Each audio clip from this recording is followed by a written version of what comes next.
I never imagined my marriage would come to this point.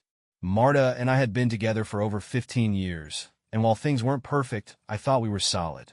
We had our routines, shared inside jokes, and what I believed was mutual trust. But maybe I'd been too comfortable, too blind to the cracks that had slowly formed beneath the surface. It all started with a delay. I was supposed to fly out for a business trip to Minneapolis, a quick 2-day stint for work. A last-minute cancellation left me unexpectedly back at home, walking through the front door at a time when Marta wouldn't have expected me. I remember stepping inside, kicking off my shoes, and noticing the TV on. It was strange. Marta always turned it off when she left the room. But what really stood out was the silence. The house felt off. I called out her name, expecting her to be in the kitchen or upstairs. Nothing. Just the low hum of the TV and the faint scent of her favorite perfume lingering in the air. That night, I couldn't shake the feeling that something wasn't right. I shrugged it off at first, convincing myself that I was overthinking. Maybe she'd just forgotten to turn off the TV before running errands. But then I noticed other little things, like her phone suddenly having a password when it never had before, or her late nights at work that seemed to stretch longer than usual. Looking back, the signs were there, plain as day. I just wasn't ready to see them yet.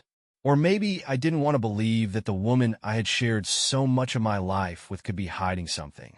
It wasn't long before those quiet suspicions started to take root, growing into questions I couldn't ignore. The first real crack appeared a few days later. Marta's behavior had shifted subtly, but noticeably. She was more distant. Her answers to even the simplest questions felt guarded. That evening, as we sat at the dinner table, I asked how her day had been. Her response was short, clipped. It was as if she was somewhere else entirely. Later that night, she went to bed early, claiming she had a headache. I stayed downstairs, sipping my beer, staring blankly at the TV, but not really watching it. Something was gnawing at me. I couldn't explain it, but deep down, I knew. I just knew. That's when I noticed her phone on the kitchen counter. It was face down, locked, the screen dark. It had been months since I'd last seen it sitting out like that. She always seemed to keep it on her now, almost glued to her hand. My gut told me to pick it up, to check, but then I hesitated. Was this who I'd become? A paranoid husband sneaking through his wife's phone? I told myself to walk away. But then it vibrated once, then again. A message popped up on the screen, the preview teasing just enough of the text to make my stomach drop. Can't wait to see you again. Same time tomorrow. My hands were shaking as I unlocked the phone. Yes, Marta had added a password recently, but I knew her well enough to guess it. It took 2 tries. And there it was, a string of messages, all from an unfamiliar name, Leo. I scrolled, my heart pounding in my chest.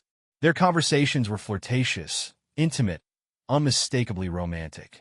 He was calling her M, saying he missed her, complimenting her in ways that made my stomach churn. And she wasn't just responding, she was initiating. My chest felt tight, like I couldn't breathe. I wanted to throw the phone across the room, to smash it into pieces. Instead, I put it back on the counter, carefully, as though the weight of the betrayal could be contained if I just handled it gently enough. For hours, I sat there in silence, replaying everything I'd just seen, trying to make sense of it. Had I done something wrong? Had I missed something obvious all this time? No matter how I spun it, the truth was there, staring back at me. Marta was seeing someone else. The next morning, I couldn't look at her the same way. Over breakfast, I forced myself to keep up the usual pleasantries. How did you sleep? Do you have a busy day ahead? But I couldn't stop replaying those texts in my mind. Every word out of her mouth felt like a lie, every smile like a mask. I wanted to confront her then and there, to throw the truth in her face and demand an explanation. But something held me back. Maybe I wasn't ready to hear whatever excuse she'd offer. Maybe I was afraid of what I'd say or do if she denied it. Instead, I decided to wait, to watch, to gather more evidence. If I was going to accuse my wife of infidelity, I needed to be absolutely sure. That evening, I told her I had a late meeting and wouldn't be home until after 9. In reality, I parked my car a block away from the house and waited. Sure enough, just after 7, Marta left the house. She was dressed in a way I hadn't seen in months. Hair done, makeup perfect, wearing that black dress I used to love. My heart sank as I watched her get into her car and drive off. I followed her, my hands gripping the steering wheel so tightly they ached. She drove across town to a small cafe, one we'd never been to together. I parked at a distance, far enough that she wouldn't notice me. Minutes later, a man walked in, tall, well-dressed, younger than me. He greeted her with a kiss on the cheek. I don't know how long I sat there, watching them through the window, my mind racing. Part of me wanted to burst in to confront them right there in public. But I didn't. Instead, I stayed in my car frozen until they both got up and left. I didn't need any more proof. I knew what I'd seen. That night, as I lay in bed beside Marta, I felt like a stranger in my own life.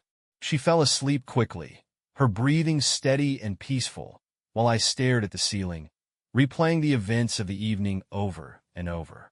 My emotions swung wildly, from rage to heartbreak, from confusion to numbness. How could she do this to me? To us? To our family? It wasn't just the betrayal that hurt. It was the lies, the deceit, the fact that she'd been living this double life while I'd been clueless. Every late night, every guarded smile, every moment I trusted her felt like a mockery now. I barely slept that night, and when the morning came, I knew there was no going back. This wasn't just a rough patch or a misunderstanding. This was a fracture, a wound too deep to heal. The morning after I followed Marta to that cafe, I decided I couldn't carry the weight of this alone anymore. I had to confront her, even if I wasn't sure how she'd react, or if I was ready for the fallout. She was in the kitchen, sipping her coffee and scrolling through her phone like it was just another day. I stood in the doorway for a moment, trying to collect myself. My heart was pounding, my hands shaking, but I knew I couldn't let fear stop me. "Marta," I said, my voice sharper than I intended. She looked up surprised. "What's wrong?" she asked, setting her mug down. I stepped closer, my arms crossed, every word carefully measured. "Where were you last night?" Her face barely changed, but I noticed the smallest flicker in her expression. Was it guilt? Fear? "I was home," she said casually, almost dismissively. "You were working late?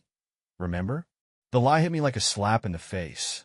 I wanted to believe her so badly, but I couldn't let myself fall for it anymore. "That's funny," I said, my voice trembling with barely contained anger. "Because I saw you at the cafe with him." Her face paled. For a moment, she said nothing, staring at me like a deer caught in headlights. Then, she sighed and looked away. "I don't know what you think you saw," she said, her tone defensive. "Don't." I cut her off, my voice rising. "Don't insult me by pretending this isn't what it looks like. I read the messages, Marta. I know everything." Her mouth opened, then closed again. She was scrambling for an excuse, I could tell. But instead of denying it outright, she just said, "I didn't mean for you to find out like this." The admission felt like a punch to the gut. So it was true. I waited for her to say more, to explain, to give me something, anything, that might make sense of this. But all she did was shake her head and whisper, "It's complicated." "Complicated?" I repeated, my voice cracking. "We've been married for 15 years, Marta. We have a life, a family. And you're telling me this is complicated?" She didn't answer. Instead, she sat down at the table, burying her face in her hands. "I didn't want to hurt you," she said quietly. "Didn't want to hurt me?" I snapped. "Then why did you do it? Why lie to me, sneak around behind my back?" She finally looked up at me, tears in her eyes. "Because I felt invisible," she said. "I don't know when it started, but somewhere along the way, I felt like we stopped seeing each other. I didn't plan for this to happen, but he made me feel." "Don't," I interrupted, holding up my hand. "Don't you dare try to justify this. If you were unhappy, you could have talked to me. We could have worked on it together. But you chose this instead." The conversation ended there. I couldn't listen to any more excuses, and she didn't have the strength or the courage to say anything else. Part 6. Emotional Impact. After the confrontation, I felt like I was drowning in a sea of emotions. The anger, the betrayal, the sadness, it all hit me at once, leaving me raw and broken. I spent hours replaying our conversation in my head, dissecting every word she said, every excuse she gave. Her claim that she felt invisible cut deep. Had I really been that blind? Had I neglected her so much that she turned to someone else for validation? But even as I questioned myself, I couldn't ignore the choices she had made. She didn't just betray me, she betrayed our family, our children, our history together. And no matter how much I wanted to understand her reasons, it didn't change the fact that she had lied to me over and over again. I started to withdraw. I couldn't bring myself to look at her, let alone talk to her. Nights were the hardest, lying in bed next to her, knowing what she'd done, feeling the unbearable weight of her presence. I didn't want to be in my own house anymore. I didn't want to be around her, but I didn't know how to leave, either. The days following our confrontation were excruciating. Every moment I spent in the same house, as Marta, felt like a test of my endurance. The silence between us was deafening, filled with words neither of us dared to speak. But the truth was, I couldn't live like this anymore. I kept replaying her excuses in my mind. I felt invisible. It stung every time I thought about it. Maybe there was some truth to what she said. Maybe I hadn't been as attentive as I should have been. But even if that were true, it didn't justify what she had done. She had a choice, and she chose deceit. One night, I found myself sitting in the living room, staring at an old photo of us on our wedding day. We looked so young, so full of hope for the future. I couldn't reconcile the woman in that photo with the one who had betrayed me. That's when I made my decision. I couldn't stay. I couldn't keep pretending that we could fix this, that things could go back to the way they were. I had to prioritize my own emotional well-being, even if it meant walking away from everything we had built together. The next day, I contacted a lawyer. The conversation felt surreal, like I was narrating someone else's life. But by the end of it, I felt a strange sense of relief. For the first time in weeks, I had a plan. That evening, I told Marta, "I'm leaving," I said bluntly, standing in the doorway of our bedroom. She looked up at me, her face pale. "You don't mean that," she said, her voice trembling. "I do," he replied. "I've already spoken to a lawyer. I'll be filing for divorce." Her reaction was a mix of shock and desperation. "Wait," she said, standing up and coming toward me. "We can work through this. I made a mistake, but we can fix it. Please, just give me a chance." Her words didn't move me. I had given her my trust, my love, my loyalty, and she had thrown it all away. "It's too late, Marta," I said, my voice steady. "You made your choice, and now I'm making mine." Part 8. Family Impact. Breaking the news to our children was even harder. Amelia, our oldest, was in college, while Ross was just finishing high school. I sat them down one evening, dreading the conversation, but knowing it had to be done. "We need to talk," I began, my voice heavy with emotion. They looked at me concerned. "What's going on, Dad?" Amelia asked. I took a deep breath. "Your mom and I are getting a divorce." The words hung in the air, heavy and final. Amelia's eyes widened, and Ross's face fell. "Why?" Ross asked, his voice cracking. I hesitated, not wanting to burden them with the details. "It's complicated," I said finally.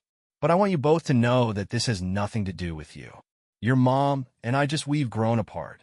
Amelia wasn't convinced. "Is there more to this?" she asked, her voice sharp. I glanced at Marta, who had joined us for the conversation, but hadn't said a word. She looked down, avoiding Amelia's gaze. "There are things your mom and I need to work through," I said carefully. "But the most important thing is that we both love you, and that's never going to change." The conversation ended with tears and hugs, but I knew this was only the beginning of the adjustment. Divided loyalties, confusion, anger. It would take time for all of us to navigate this new reality. The day I packed my things and left was surreal. It didn't feel real as I shoved clothes into a suitcase and gathered a few personal items from the home Marta and I had built together. Every room in that house held memories, good ones, bad ones, and now ones I couldn't bear to think about. Marta watched from the doorway, silent but visibly upset. I didn't say much, and neither did she. What could we say? Words wouldn't fix this, and any attempts at conversation felt pointless. I moved into a modest apartment on the other side of town. It wasn't much, smaller, quieter, and painfully empty, but it was mine. I stood in the middle of the living room after the movers left, taking in the unfamiliar space. It felt like starting from scratch, like I was rebuilding a version of myself I hadn't seen in years. The first few weeks were the hardest. I didn't know what to do with myself. The silence in my new place was deafening, and the routine I'd grown so accustomed to was gone. No family dinners, no Marta coming home late from work, no sounds of Amelia and Ross chatting or arguing upstairs. To keep myself busy, I threw myself into work. I started going to the gym again, something I hadn't done in years. I even picked up an old hobby, woodworking, just to keep my hands and mind occupied. It was lonely, yes, but it was also strangely freeing. For the first time in years, I had space to think about what I wanted, who I wanted to be. Part 10. Limited contact. One of the first decisions I made after leaving was to limit contact with Marta as much as possible. Everything that needed to be discussed, finances, the divorce proceedings, arrangements with the kids, went through my lawyer. I couldn't handle the thought of having long, drawn-out conversations with her. The only exceptions were Amelia and Ross. I made it clear to both of them that they could call or visit anytime, no matter what. They were the one constant in my life, the one thing that reminded me I wasn't completely alone. Marta, on the other hand, reached out more often than I expected. At first, it was practical. Questions about dividing assets, parenting schedules, the usual. But then the messages shifted. She started apologizing more, saying things like, "I never meant to hurt you," and "I still care about you." At first, I ignored them. What was the point? But eventually, I responded, keeping it short and civil.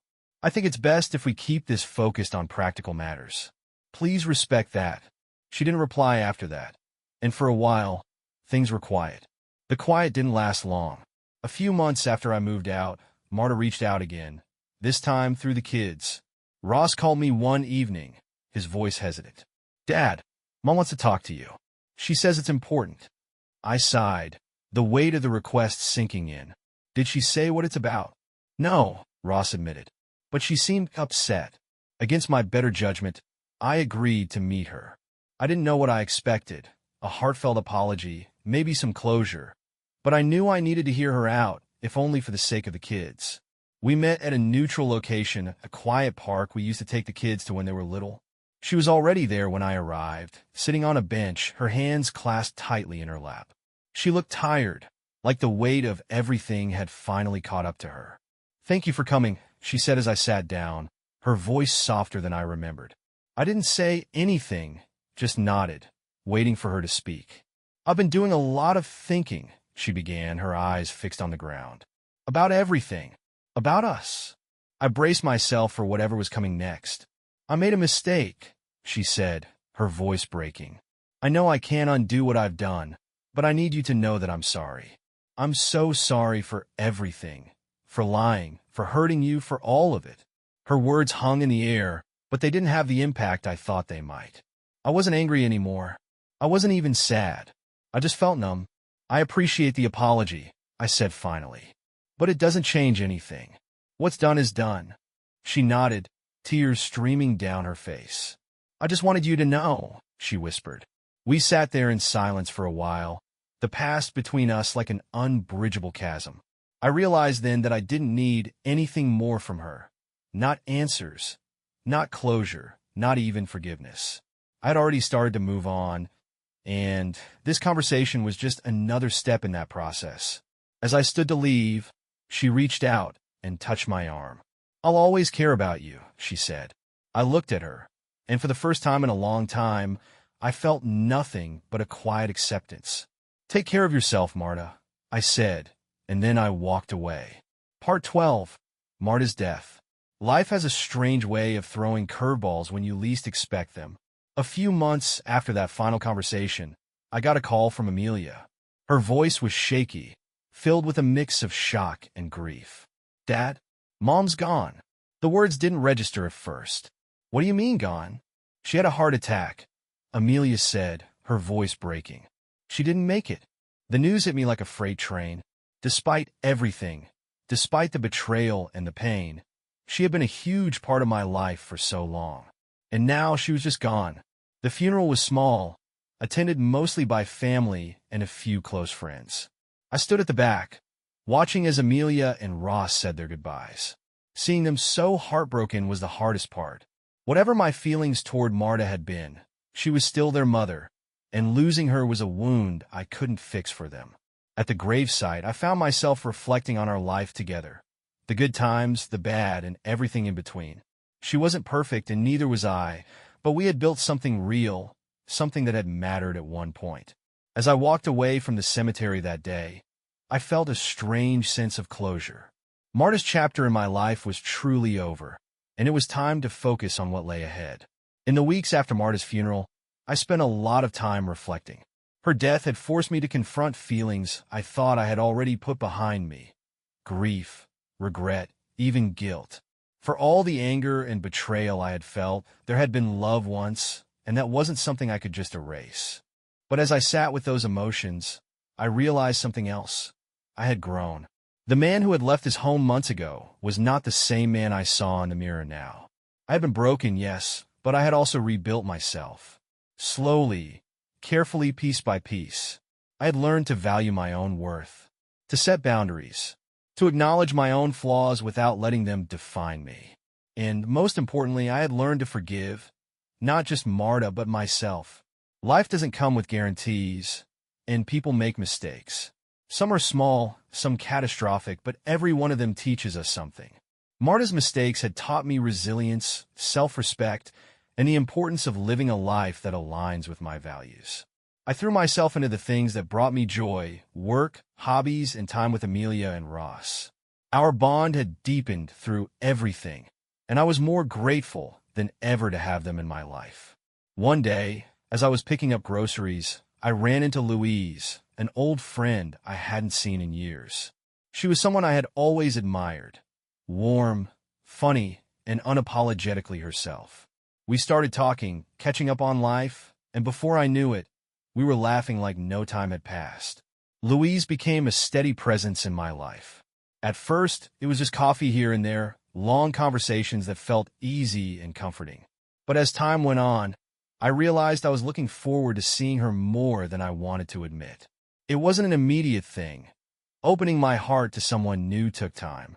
But Louise was patient, and her kindness reminded me of what it felt like to trust again. One evening, as we sat on the back porch of her house, watching the sunset, she reached for my hand. "You deserve happiness, you know," she said, her voice soft but firm. And for the first time in a long time, I believed her. Life after Marta's death was a complicated blend of emotions: grief, relief, guilt, and hope. Losing her, despite everything that had happened, felt like the closing of a door I hadn't quite been ready to lock. Even though I'd left the marriage behind, there was something about her absence from this world that felt heavier than I expected. It wasn't just the loss of her. It was the loss of what we once had, the loss of a shared history that only she and I truly understood.